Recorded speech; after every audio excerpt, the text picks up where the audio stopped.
countries, like the role of the society which is in the social sector? See, in our South Asian assistance, we have at least 10 plus major issues. One of them is displacement, migration, and there is whole lot of misgovernance, which means working towards good governance. Then there is corruption.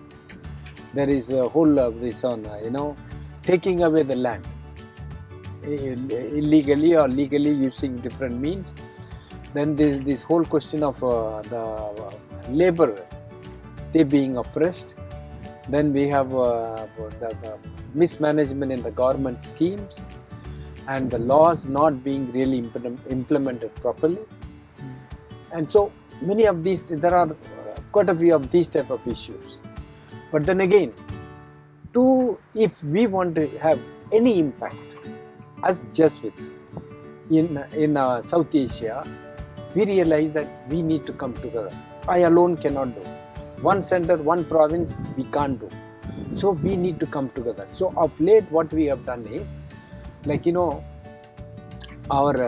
India, we have a very good law called the National Food Security Act, right to food in a way. Now we said the government has got a law, but it is not being implemented. Can we make an effort to get this law effectively implemented? So when we were talking to our different province coordinators, they said, this is all we can't do. We can't, coordinate in our own province. You are talking a big thing. So it took us 1.5 years to, come to a kind of agreement saying, yes, we can do. Come, let's do it. So now this month we have started. It is the kind of 3 years program in which about